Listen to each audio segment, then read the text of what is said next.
we have for you techniques for the supraspinatus or supraspinatus, potatoes. So my landmarks are going to be the spine of the scapula and the superior angle. Those things are right here. Supraspinatus, of course, is above it or superior to it. So you will search the belly of the supraspinatus medially to laterally. You could do that from same side like this. You could also do it the other side like this. For the camera's sake, I'm going to do same side. Piggyback fingers from the spine of the scapula all the way lateral. I'm just above it. And when you do a trigger point search, you're searching for tissue that feels different. Right here. That taut band, the palpable little P of a trigger point,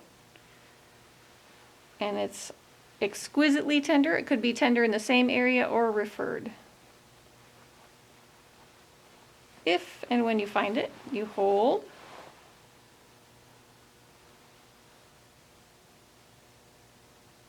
This is called ischemic pressure.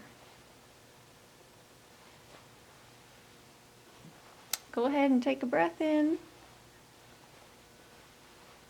and exhale. A little better. Okay, so for the next supraspinatus technique, I've got my handy dandy P-ball. I'm going directly down onto the spine of the scapula. So right here's the spine. It's as if I'm coming here in a 90-degree angle.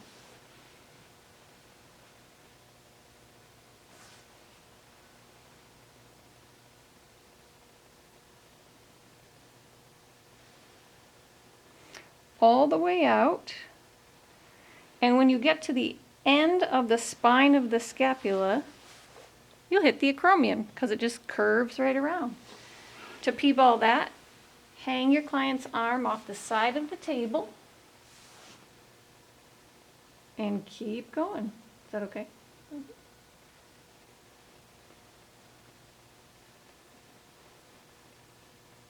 And then to get that supraspinatus tendon, you're going to fully abduct the client's arm. And you could either do that by using the little hammock, or if you don't have a hammock, their thumb could go right under the forehead and they could hold their own arm there. But since we do have a hammock, we'll just go here. And now I'm trying to get that supraspinatus tendon right under the acromion process of the scapula. This is great work for anyone with rotator cuff complaints, someone who has been doing either overhead work like painting a ceiling or a lot of medial lateral rotation. But mostly supraspinatus does abduction, so any overhead stuff, this is fantastic. I'm coming around the acromion process. And then if we want to do a PIMR for the supraspinatus, the starting position is in this position that we call the hammerlock. I've already asked my client if that position is okay. She said yes. Not everyone can do this, especially if you've had rotator cuff issues. So you can just get as close to this as possible. Maybe here is as far as that they can go, and that's fine. So you start from their starting point, and the client effort is to bring the elbow away from the body or abduct. So go ahead and press into my hand. Inhale and exhale.